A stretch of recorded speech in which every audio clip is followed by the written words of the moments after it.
Oh, this is a hard choice. Just give me a few seconds. Please just give me a few seconds. Oh. A neck snap? Do I want my neck snap? I mean, it'll be fast, it'll be quick, painless, easy. Just a quick. Oh man. But then again, a heart rip out. I mean, that'll be fast too. They'll just like that and just rip my heart out. And I mean, I guess I won't feel anything. I guess it depends on how fast you rip my heart out. And then you got that good old fashioned throat rip. I mean, I think I'll feel that. If you're like, you just rip my throat out, I think I would feel that. I don't know which one to choose. I'm sorry. Please, I'm sorry. Please don't make me choose. Please. Please. Okay, I choose the neck snap. No!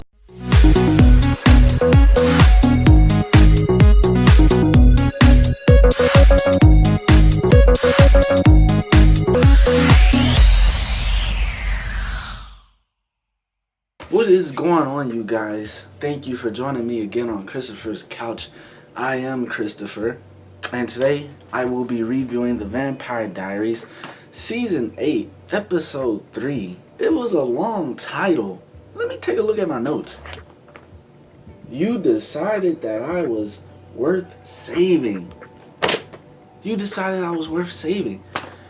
Oh man. Hey, first off, let me start by saying sorry I didn't post this video yesterday. So sorry. I just had so many things come up. I was not playing Call of Duty all day, if that's what you were thinking. No, I actually have a job. Did I go to work? No, I didn't. Look, I'm gonna be honest with you guys. I was at a funeral, okay? And then from there, I was in a spiral downhill depression. I was drinking alcohol. I was doing this, doing that. I mean, it was just so much stuff that I had to end my night partying, okay? There you go. I was partying. But hey, don't worry. I'm reviewing the episode now, so it's all good. So let's get started, because for one, I mean, geez, I love it when an episode is just compressed. I can't say that much. I mean, everything was just so tight that this review shouldn't even take long. So let's get it started. So this whole episode is basically revolving around Sybil trying to break Enzo. She is trying to break Enzo. She basically wants a ride or die squad, and she has one. She has Damon. I mean, he turned off his humanity. She's playing around in his head, not erasing his memories, but replacing his memories of Elena and loved ones with herself, so he stays only devoted to her. But she can't get to Enzo.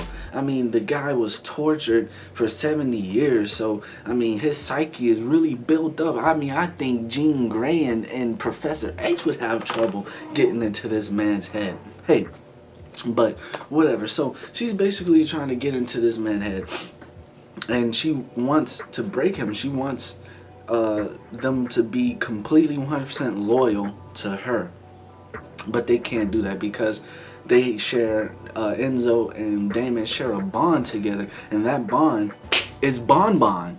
Like how I did that, Bon. It's Bonnie. I mean, they both love her, and that's their problem as far as she knows. So I mean, this episode, pretty much she meets Bonnie for the first time. She meets Caroline for the first time. And I gotta say, that whole scene with her and how she was talking to them, that was real attractive. I think I jotted that down in one of my notes.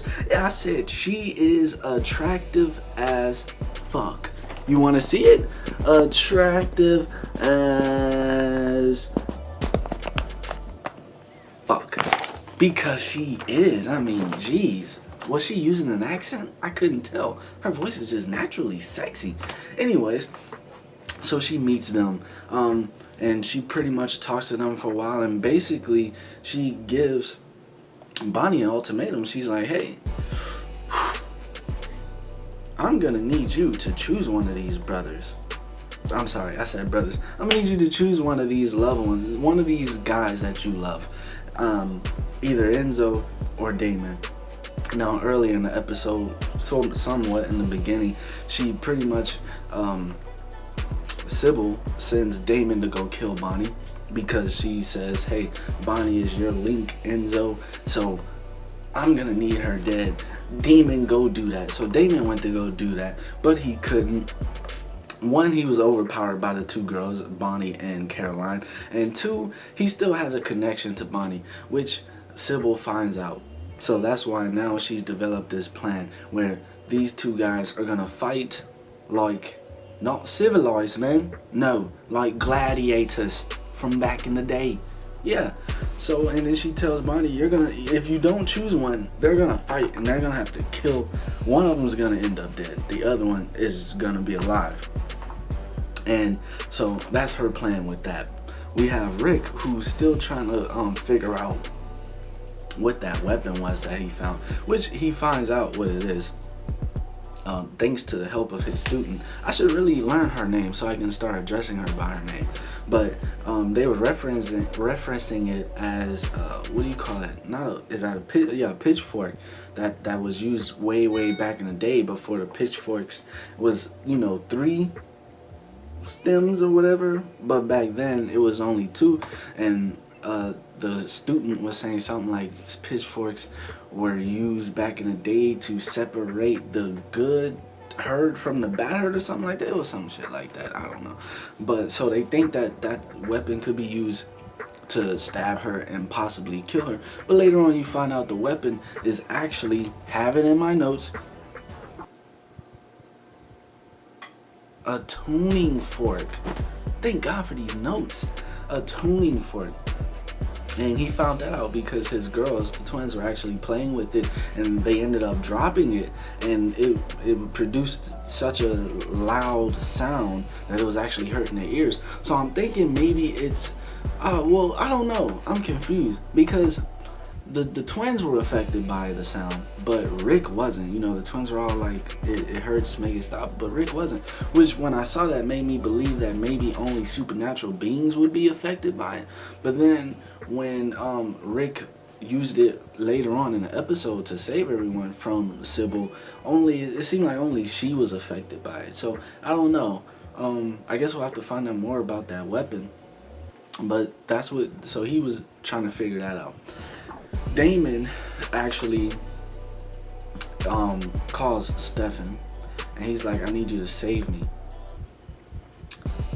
Now, I thought he meant save him like, hey, she still wants me to kill Bonnie, so if you want to help me, then maybe you need to kill me. But nope, that's not the case. He pretty much goes to get his brother, like any brother would do in a fight.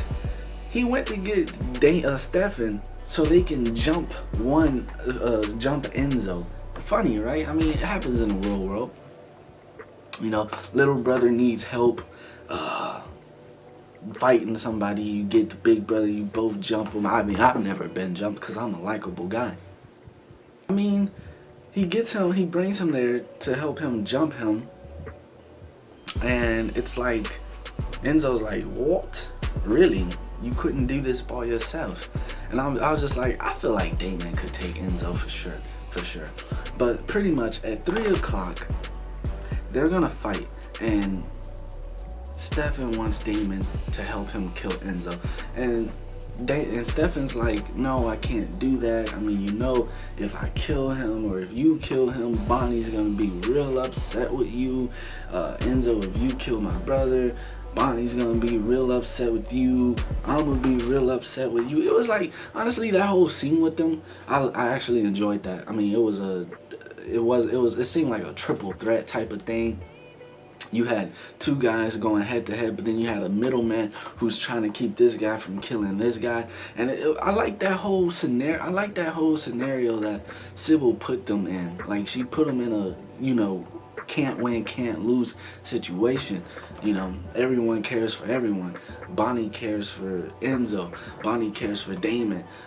Stefan cares for Damon. I mean, I gotta say, Sybil was actually pretty smart about that situation, and hey, kudos. But it didn't go as planned. I mean, Enzo was about to beat Damon. I'm not gonna lie, he did get the upper hand. He was about to beat him. Stefan came, kind of knocked him out the way. Kind of looked like Stefan was actually choosing to kill Enzo. But but Caroline came, stopped him, said, hey, you know, don't do this. Bonnie needs you not to do this. And so he does that, and that's when, man, we get a neck snap. I mean, Damon come out of nowhere and just snapped Caroline's neck. I was like, God damn, that was a good neck snap. Man, I gotta tell you, in the history of neck snaps, I don't think anybody does it better than Damon. Jeez. But it wasn't done there. Not only did he get a neck snap, but motherfucking Stefan got his neck snapped too. It was neck snapping left to right, any direction that you looked. Man, this episode, oh man. So they're both laid out. You still got Damon and you still got Enzo. One of them has to die, all right? Who is it gonna be? I don't know. But pretty much, Damon gets the upper hand, and he actually reaches and grabs Enzo's heart, and he's about to squeeze that heart. I mean, he's about to kill this boy, this guy that was supposed to be his friend. Man, and then Bonnie comes and she, you know, kind of talks him down, but it's not really working because, I mean, pretty much Sybil has replaced herself in most of Bonnie's memories too. So that's not gonna work. He still has her heart. And that's when Sybil comes and she tells Bonnie, you can still decide who you want to live. All you have to do is say it. And man, that was some sad shit. I mean, if you saw Damon's face when Bonnie chose Enzo over him, it was like, geez, it was like, man, it wasn't worse than when Damon chose to, you know, put himself down until Elena came back and he just left everybody. The look that Bonnie had on her face, I mean, it wasn't anything compared to that, but I mean, it's up there with it. But yeah, I mean, she chooses Enzo. Damon seems like he was angry. Sybil tells Damon to leave Enzo alone, blah blah blah. Damon, that boy, he goes on a mini rant. He's like, wow, you gonna choose him over me? Nah, you know what? I'll kill every single one of y'all. That boy was going in. He was going in, I ain't gonna lie. But hey, Sybil says for that, you know, if Enzo wants to save Bonnie or save himself from the fate that he's destined to have. Because the thing is, Sybil says that Damon and Enzo has done so many bad things, so many evil things, that they're destined to go to the other place. Now, what is the other place? I don't know. I mean, I know we had, what was that? Would that be considered purgatory? The other side, which was collapsed. It was destroyed. So now we're finding out that there's an other side? A purgatory 2.0? Purgatory, 101 Dalmatian? Look, I don't know. All I know is she said the other place. So obviously there's another place that maybe we didn't know, that, you know, when supernaturals died that were, you know, bad, evil, we thought they were going one place, but really they could also end up in another place. But if Damon and Enzo ends up there, I mean, it's sad. I mean, they're gonna be alone. They're gonna have loneliness. I mean, they're gonna be sad, and all of that's just gonna be for forever if they die and go to this other place, aka I'm gonna call it hell for right now. But in order for Enzo to stop all of this from happening, he just has to turn his humanity off, and he eventually does. I mean, he tells Bonnie he loves her, that she can save him, and then he turns his humanity off. Sybil, who promised Enzo that if he did turn it off, that he wouldn't kill Bonnie, asks Enzo if she can take back her promise and kill Bonnie. And so Enzo turned his humanity off, so he's like, I don't care. And so she gives Bonnie a countdown to 10 seconds, and after that, Damon will kill her. And so she gets to like 5 seconds, and she tells Bonnie start running. Bonnie starts running, and out of nowhere, Damon comes, man. And it's one of those sad moments again. I mean, we all know their history, what they've gone through. They went from hating each other to liking each other to being loving each other, and probably being like best friends.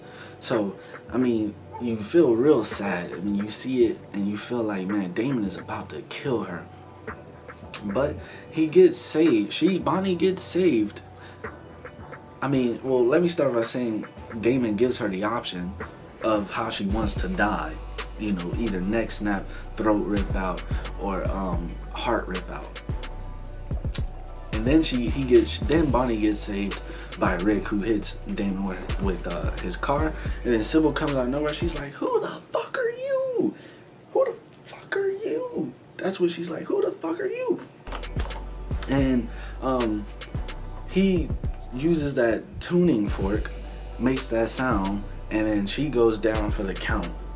No, she goes down, and then Caroline comes out of nowhere and punt kick her ass. I'm talking about she. Oh yeah,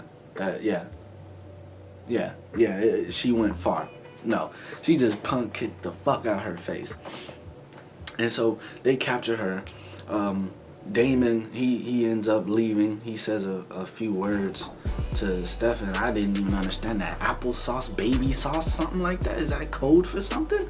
And look, hey, I don't know. But all I know is Stefan's like, hey, we've got her. You don't have to do this anymore. And he's like, nope, there's still a mission that needs to be done. And I have to do it. And then he leaves. So later on, I'm sorry I didn't mention that student followed Rick there. So she sees everything that's going on. She sees, vampires, niggas getting hit with cars and walking away. Rick using that little tuning fork and seeing a siren go down and stuff like that. So she knows now. Later on, we see that she's captured. We have Bonnie and Stefan. They have a little conversation where Bonnie's like, hey, you would have chosen your brother over Enzo. And then Stefan's like, yeah, I mean, he's my brother. And then Bonnie was like, even if you knew that Enzo was the one trying to resist her while your brother just gave up. Man, I mean, it's sad. I mean, it really is. I mean, I love this show. I love these characters. I love their relationships that they have built with me. I mean, I love the relationship between Stefan and Damon. It's just like all the bad that Damon does, Stefan just still sticks by his side. It's one of those things where it's like, man, I respect that. At the same time, it's like, man, you shouldn't be doing that. This guy has done some bad shit. But hey, that last but not least, we see that she's still getting in Damon's head, and then we go into Damon's head where he's making pancakes for Sybil, and then he's like, what are you doing here? And Sybil's basically like, I'm still in your head because you want me to be in your head. You've seen my mission. You know what I want done. You know what needs to be done to save yourself. So let's make it happen. She says, basically, you still have people that want to save you. You still have ties to people. I need your undevoted loyalty. Undevoted loyalty. Okay? I can't get that if you still have these ties. Man, so last but not least, we have Damon laying on the ground. Hey, a car pulls up. Tyler hops out. I'm like, God, that boy is Tyler, son. Tyler. I was actually wondering what happened to Tyler and what happened to Matt. I know we're gonna see Matt. If we saw Tyler, I know we're gonna see Matt. I wonder if we're gonna see Jeremy too. This season is doing good. I was happy to see Tyler. I don't know if y'all like Tyler or not. I liked him. I thought he could have been better than what they, had him doing and what they had him as. I feel like he could have been a strong key factor in this series. And then sometimes he was. I just felt like he was probably could have been stronger than them. But hey, we get Tyler, and Tyler, he already knows what's going on. They put him up on game. He knows what's going on. He basically tells Damon, if you kill me, everything that you've worked for, the people you've tried to impress, the people you want to get back, it's done for. It's a done dilly. Like, you kill me, you're not. He says, if you're gonna kill me, then kill me. Look me in my face, because I want to be the last face you see. The last face, so when you get back to the normal you, that you remember that you killed me. Alright? We had 7 seasons together, and you killed me on the 8th season. Hey, Damon was about to let this man go, but Sybil, doing that little creepy singing thing, got back in his head, man. And hey, Tyler's dead. R.I.P. If I had a beer, I'd be pouring it out right now. R.I.P. to Tyler. But hey, I thought this episode was good. This review was actually longer than I thought, but it's cool because I always enjoy talking about things that I love, and Vampire Diaries is one of the shows that I love. I am saddened that this is gonna be the last season, but hey, so far every episode has been good. It hasn't disappointed. So thank you guys for taking the time to check out my review. Alright, I really want to thank you guys. This has been my review of season 8, episode 3 of the Vampire Diaries. You know, I gotta look at that title again. It's pretty long. You decided that I was worth saving. Hey, if you enjoyed the video, please share with your friends, family. If you have anything you want to say, comment down below. Hit the likes button if you liked it. Hit the thumbs down button if you didn't. And I will catch you guys on the rebound. Enjoy your weekends. Deuces.